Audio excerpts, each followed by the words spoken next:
All right, taking you now to Capitol Hill, where House Speaker Kevin McCarthy is speaking to reporters. These allegations paint a picture of a culture of corruption. Now, here's what we know so far. Through our investigations, we have found that President Biden did lie to the American people about his own knowledge of his family's foreign business dealings. Eyewitnesses have testified that the president joined on multiple phone calls and had multiple interactions. Dinners resulted in cars and millions of dollars into his son's and his son's business partners. We know that bank records show that nearly $20 million in payments were directed to the Biden family members and associates through various shell companies. The Treasury Department alone has more than 150 transactions involving the Biden family and other business associates that were flagged as suspicious activity by U.S. banks. Even a trusted FBI informant has alleged a bribe to the Biden family. Biden used his official office to coordinate with Hunter Biden's business partners about Hunter's role in Burisma, a Ukrainian energy company. Finally, despite these serious allegations, it appears that the president's family has been offered special treatment by Biden's own administration, treatment that not otherwise would have received if they were not related to the president. These are allegations of abuse of power, obstruction, and corruption, and they warrant further investigation by the House of Representatives. That's why today I am directing our House committee to open a formal impeachment inquiry into President Joe Biden. This logical next step will give our committees the full power to gather all the facts and answers for the American public. That's exactly what we want to know, the answers. I believe the president would want to answer these questions and allegations as well. This effort will be led by Chairman James Comer at the Committee on Oversight, in coordination with Chairman Jim Jordan for Judiciary Committee and Chairman Jason Smith on Ways and Means. Now, I do not make this decision lightly. And regardless of your party or who you voted for, these facts should concern all Americans. The American people deserve to know that the public offices are not for sale, and that the federal government is not being used to cover up the actions of a politically associated family. Now, I would encourage the president and his team to fully cooperate with this investigation in the interests of transparency. We are committed to getting the answers for the American public. Nothing more, nothing less. We will go wherever the evidence takes us. Thank you very much.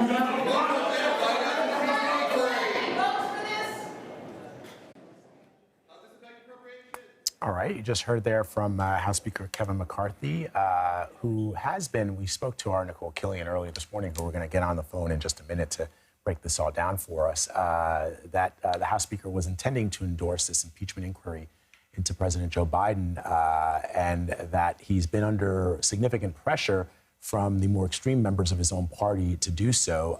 He still believes, as you heard him say there, that the House vote, a full House vote, is necessary to formally start that impeachment inquiry, but he does lack some of the support because you do have, as I say, some Republicans on the extreme right of his party that have been calling for this, like Marjorie Taylor Greene, for example.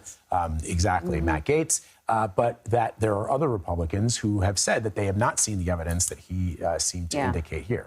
And of course, this is all happening while a few other things have been going on.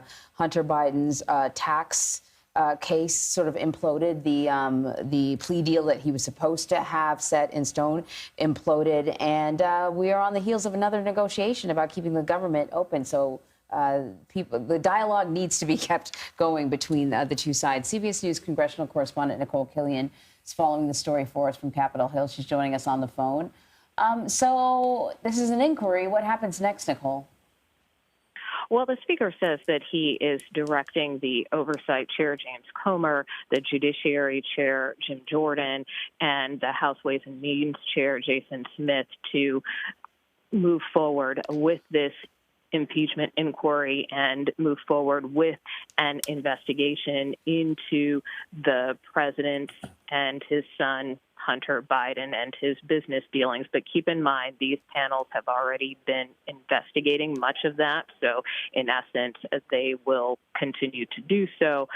But by formalizing an impeachment inquiry, it gives them greater powers to, for instance, subpoena witnesses, gather more information as their ongoing probes continue.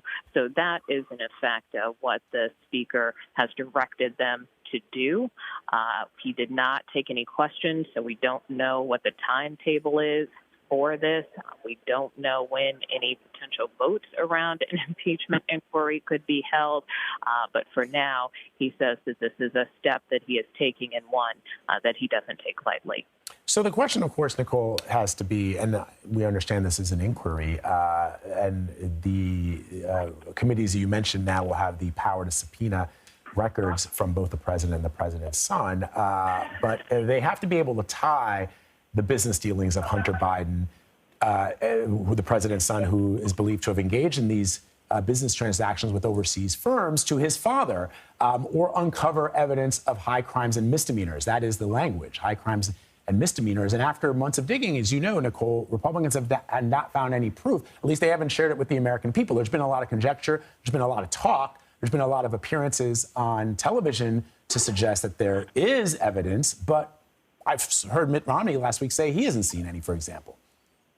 Well, precisely. And to your point, it is a pretty high bar to meet. And now the Speaker did suggest that some of the information that has come to light includes, in his view, he believes that the president may be lying about his knowledge of his son's business dealings. There are also many concerns that Republicans have had with respect to how the Justice Department handled the investigation into his son, Hunter, which, again, is currently ongoing. And while these have been concerns and accusations that have been echoed before, it does beg the question, what new is there, right? And to that point, obviously, we have not seen any additional evidence, but we do know from some of our reporting that particularly this handling of the case against Hunter Biden is kind of really what kind of got the ball rolling a bit more with respect to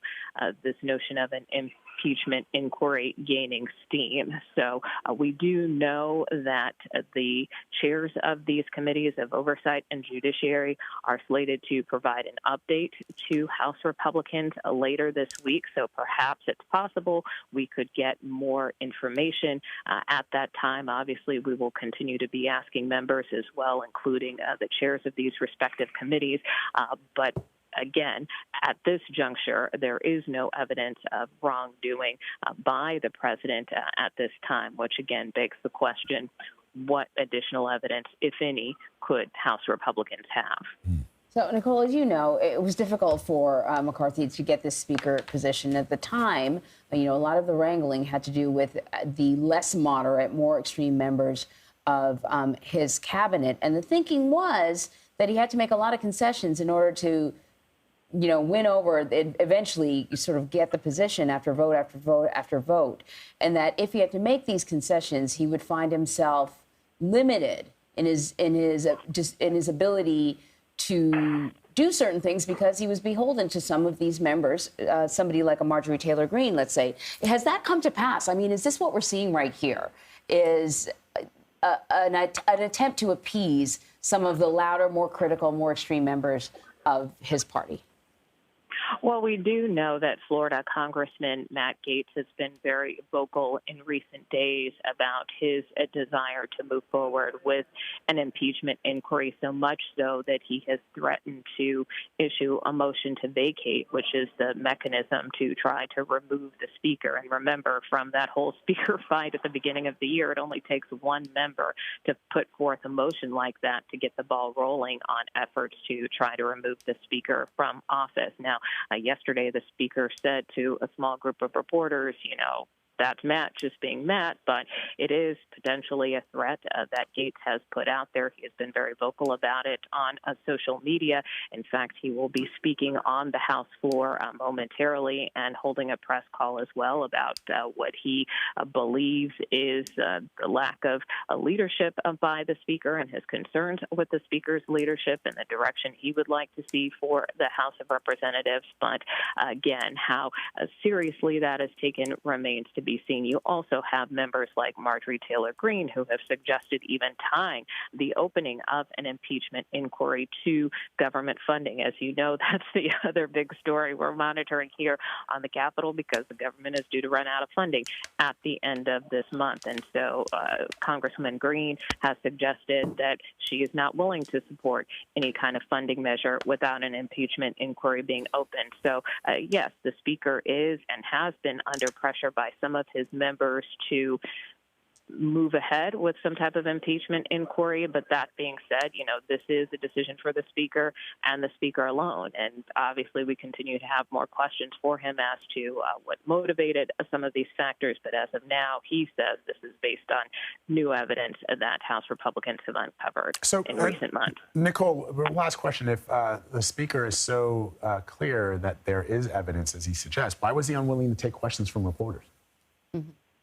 Well, I think that's a fair question, but we do know that he did do an interview with another outlet prior to his statement, where he did suggest that this has kind of been an issue that has come up in his visits to various districts over the course of the August recess, and that as he outlined in his statement, that he believes that more evidence has come forward through the course of these various Republican investigations. Now, keep in mind, this is standard for some politicians. They will come and make a statement. Other times they will take questions. This happened to be an opportunity where he just chose to make a statement.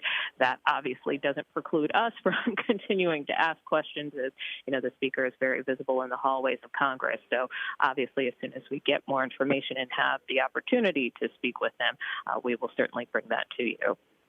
All right. Nicole Killian for us on the Hill. Thank you, Nicole. You bet.